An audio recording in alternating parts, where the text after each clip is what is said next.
네, 오늘도 새벽 기도의 자리에 나오신 성도 여러분들을 주님의 이름으로 환영합니다. 마음 모아 샘물의 기도를 하나님께 드립니다. 먼저 우리 믿음을 고백합니다. 만일 우리가 그의 죽으심과 같은 모양으로 연합한 자가 되었으면 또한 그의 부활과 같은 모양으로 연합한 자도 되리라. 아멘.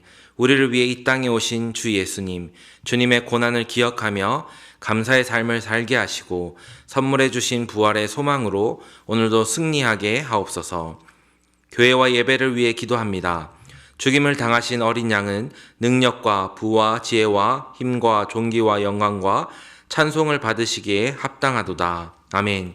예수 그리스도와 교회를 계시하신 하나님, 말씀을 통해 주님과 교회를 더욱 깊이 알아가는 교회 되게 하시고 주님께서 더욱 기뻐하는 교회 되게 하옵소서.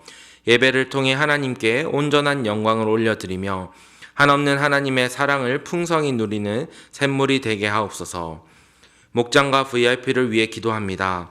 나는 심었고 아볼로는 물을 주었을 때 오직 하나님께서 자라나게 하셨나니. 아멘. 우리를 통해 영원 구원의 역사를 이루신 하나님, 말씀을 따라 VIP의 이름을 품고 기도하오니 아름다운 복음의 열매가 맺히게 하옵소서. 기도와 사랑으로 섬기는 목자들을 더욱 사랑해 주시고 목장 식구들의 가정마다 주의 평안이 충만하게 하옵소서. 다음 세대와 성도들을 위해 기도합니다. 모든 성경은 하나님의 감동으로 된 것으로 교훈과 책망과 바르게 함과 의로 교육하기에 유익하니. 아멘. 말씀으로 다가오신 하나님, 다음 세대 자녀들이 하나님의 말씀과 교훈을 따라 자라게 하시고 의의 나무로 세워지게 하옵소서. 오늘도 성도들의 삶에 함께 하셔서 말씀으로 위로하여 주시고 새 힘과 기쁨을 허락하여 주옵소서. 나라와 선교를 위해 기도합니다. 구원하심이 보좌에 앉으신 우리 하나님과 어린 양에게 있도다. 아멘.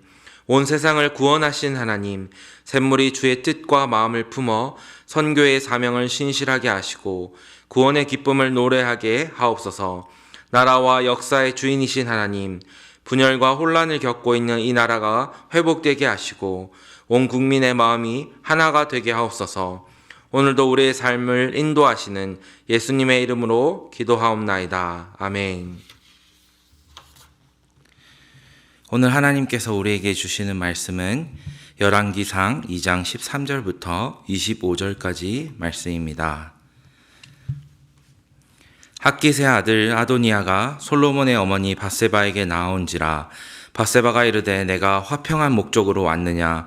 대답하되 화평한 목적이니이다. 또 이르되 내가 말씀드릴 일이 있나이다.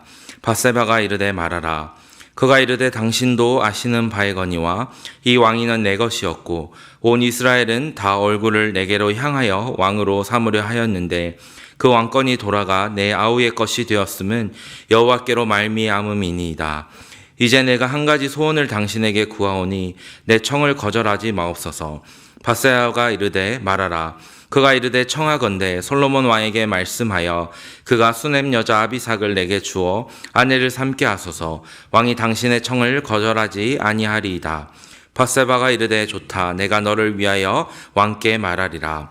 밧세바가 이에 아도니아를 위하여 말하려고 솔로몬 왕에게 이르니 왕이 일어나 영접하여 절한 후에 다시 왕자에 앉고 그의 어머니를 위하여 자리를 베푸니 그가 그의 오른쪽에 앉는지라.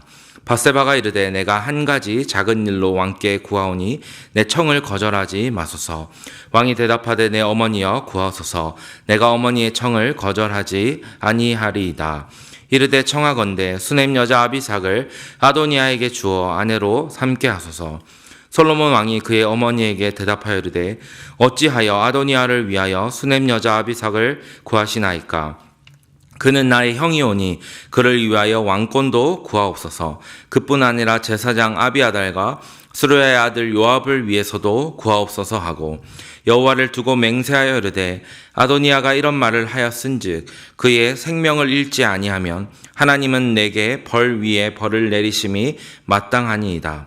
그러므로 이제 나를 세워 내 아버지 다윗의 왕위에 오르게 하시고 허락하신 말씀대로 나를 위하여 집을 세우신 여호와께서 살아계심을 두고 맹세하노니 아도니아는 오늘 죽임을 당하리라 하고 여호야다의 아들 브나야를 보내매 그가 아도니아를 쳐서 죽였더라. 아멘. 오늘 늘 깨어 있으시다라는 제목으로 함께 말씀을 나누도록 하겠습니다. 오늘 본문은 드디어 다윗 왕의 통치를 이어받아서 이 솔로몬 왕의 통치가 시작됩니다.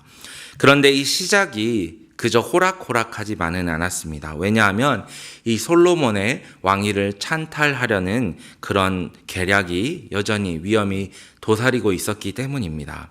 앞서 살펴보았지만 다윗의 네 번째 아들 아도니아가 노년의 다윗 왕에게 반하여 왕위를 찬탈하려고 하자 솔로몬 왕의 어머니인 바세바와 선지자 나단이 함께 다윗을 찾아가서 하나님이 말씀하신 대로 솔로몬 왕이 이 다윗 왕을 이어서 왕위를 계승할 수 있도록 도왔습니다.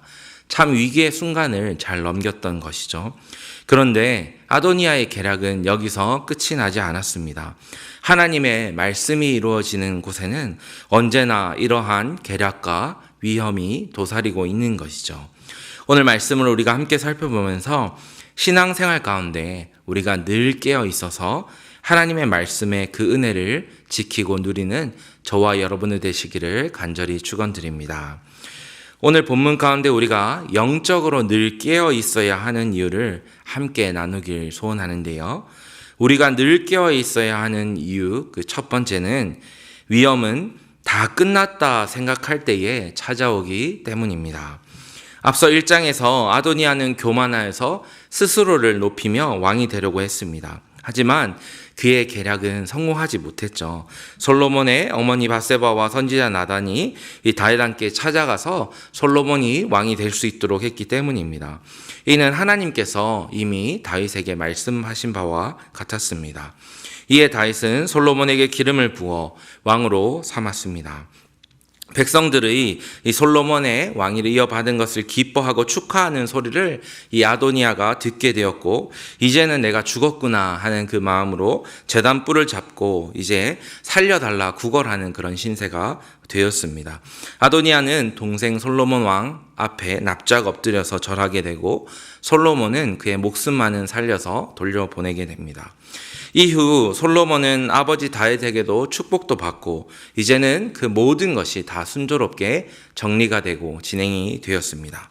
이제 그 누구도 솔로몬의 이 앞길을 방해할 만한 사람은 없어 보입니다. 그런데 바로 이때 더 이상 솔로몬을 방해할 수 있는 사람이 없고 드디어 왕위를 계승받게 되었고 아무 고민할 것이 없어 보이는 이때에 놀랍게도 다시 아도니아는 계략을 세우고 이 솔로몬에게 접근을 하게 되는 것이죠. 앞서 2장 12절 말씀에 이렇게 기록하고 있습니다. 솔로몬이 그의 아버지 다윗의 왕위에 앉으니 그의 나라가 심히 견고하니라. 솔로몬의 나라가 완전히 견고하게 준비되었다라는 것이죠. 이제는 더 이상 고민이 없고 드디어 나라가 견고하게 세워졌는데 솔로몬의 입장에서는 더 이상 나를 위협할 그러한 아무도 없는 이때에 위험이 도사리고 있었던 것입니다. 그러나 다행스럽게도 솔로몬은 아도니아의 계략이 무엇인지를 정확하게 꿰뚫고 있었습니다. 결국 그 계략에 속아 넘어가지 않고 아도니아를 처단할 수 있었던 것이죠. 사랑하는 성도 여러분, 우리의 삶에도 이러한 위험과 영적인 시험과 계략은 우리가 정말 평안함을 누리고 있을 때, 평안하다고 말할 때 누구도 나를 건드릴 수 없을 만한 그때에 찾아옵니다. 어쩌면 이렇게 평안한 보일 때가 우리가 영적인 눈이 어두워질 수도 있는 때입니다. 아무런 문제가 생길 위험이 보이지 않기 때문입니다. 이제 나는 어려운 시기를 다 지나왔고 내 인생에 더 이상 위협이 될 만한 요소들이 안 보이는 그때에 이런 어려움이 생길 수 있는 것입니다. 그런데 사실 우리가 깨어있지 않아도 될 때, 우리가 방심하고 있어도 될 때라는 것은 존재하지 않습니다.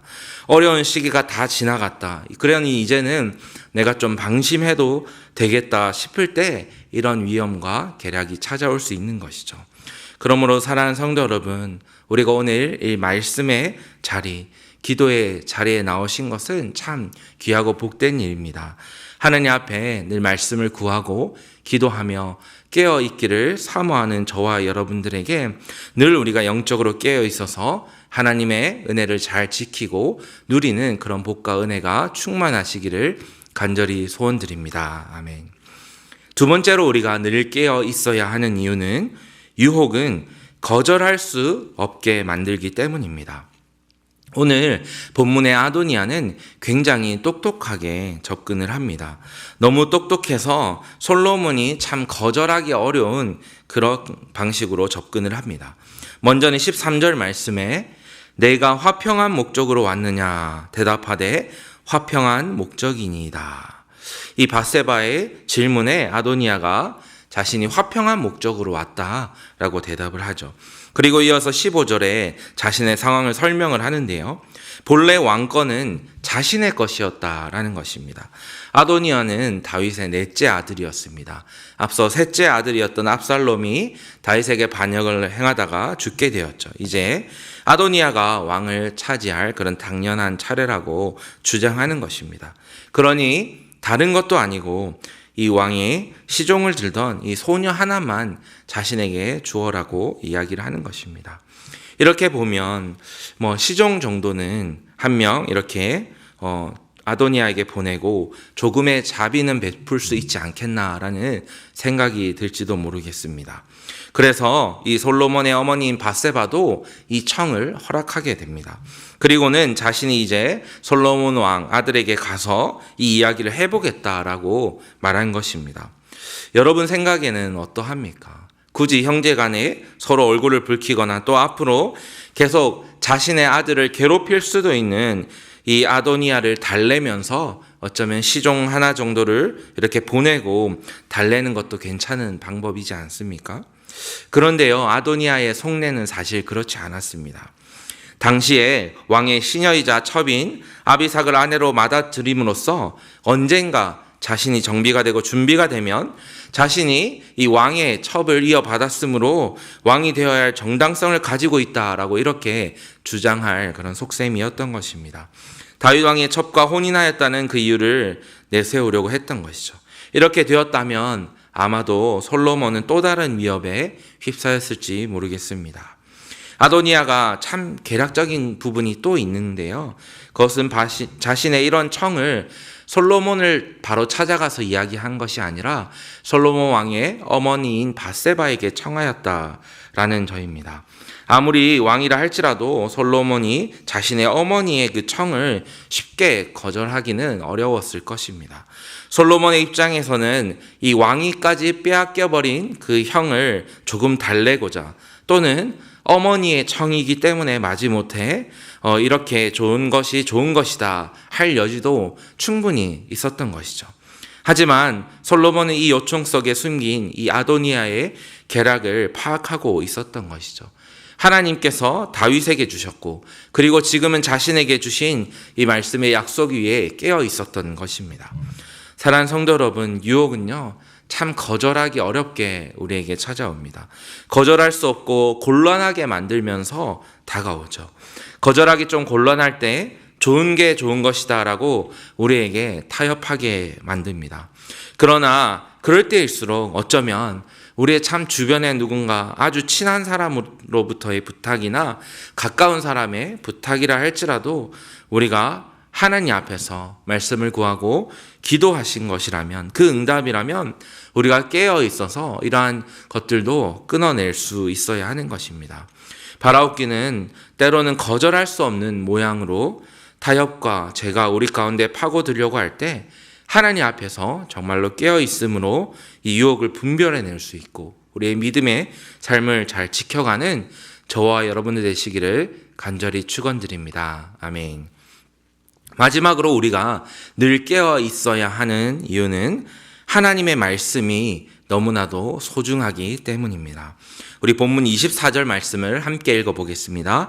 그러므로 이제 나를 세워 내 아버지 다윗의 왕위에 오르게 하시고 허락하신 말씀대로 나를 위하여 집을 세우신 여호와의 살아계심을 두고 맹세하노니 아도니아는 오늘 죽임을 당하리라 하고. 아멘. 솔로몬이 아도니아를 처단한 이유는요, 자신에게 주신 하나님의 말씀이 분명하였고 이 약속의 말씀을 소중히 여기고 그가 붙들고 있었기 때문입니다. 이것은 그저 솔로몬의 개인적인 복수심이나 형에 대한 미움 때문은 아니었습니다. 다윗 왕에게 그리고 자신에게 주신 이 하나님의 말씀이 너무나도 분명했고 소중했기 때문입니다. 이 말씀을 지키는 것이야말로 이스라엘과 유다의 나라를 귀하게 세워가는 유일한 길이었기 때문이죠. 이 말씀을 지키는 것이야말로 자신이 하나님께서 원하시는 귀하고 바른 왕으로 세워지는 유일한 길이었기 때문입니다. 그래서 하나님의 말씀이 너무나도 그에게 소중했던 것이죠. 사랑하는 성도 여러분, 저와 여러분들 삶에는 참 소중해 보이고 중요해 보이는 것이 많습니다. 특별히 어떤 것을 우리가 앞에 두고 기도하고 선택을 할 때 중요해 보이는 것들 사이에 우선순위를 어떻게 세워야 할지 참 헷갈릴 때가 있습니다. 이렇게 하자니 이런 것이 헷갈리고 또 저렇게 하자니 저런 것이 신경 쓰이고요. 그런데요, 우리는 그 가운데서 하나님의 말씀을 지키는 것, 그리고 하나님의 말씀이 정말로 우리에게 소중하다는 것을 기억해야 합니다. 때로는 말씀을 소중히 여기다가 눈앞에 보이는 어떤 것을 손해볼지도 모르겠습니다.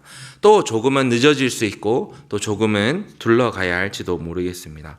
그런데 그런 인생이라면, 하나님의 말씀을 정말로 지키고 소중히 여기는 인생이라면 그 인생은 하나님이 책임지십니다. 하나님의 말씀을 소중히 여기고 지키는 인생이라면 말씀이신 하나님 자체가 우리의 인생의 주인이 되어주시는 것입니다. 그리고 말씀을 기준으로 살아갈 때에 우리가 악한 것을, 그리고 우리 삶에 찾아오는 유혹과 죄를 분별할 수 있는 것입니다. 그러므로 사랑하는 성도 여러분, 바라옵기는 늘 깨어 있어서 하나님의 말씀을 소중히 여기시기 바랍니다. 말씀을 지키는 것이 우리의 우선순위가 되어서 그 말씀과 언약을 통해 주실 하나님의 은혜를 누리시기를 소원합니다. 솔로몬도 이 사실을 잘 알고 있었습니다. 하나님의 말씀을 지키는 그 삶에 하나님께서 주시는, 앞으로 주실 복과 은혜가 너무나도 많다는 것을 그는 알고 있었던 것이죠. 말씀을 맺겠습니다. 성도 여러분, 영적으로 늘 깨어있길 소원합니다. 다 끝났다, 평안하다 생각할 때에 위험은 찾아옵니다. 거절할 수 없는 모습으로 우리에게 찾아옵니다. 그러나 우리는 하나님 앞에서 늘 깨어있고 하나님의 말씀을 가장 소중히 여김으로 찾아오는 유혹과 위험 속에서도 하나님께서 주시는 지혜와 능력을 힘입어 하나님 나라를 귀하게 세워가시는 저와 여러분들 되시기를 간절히 축원드립니다. 아멘.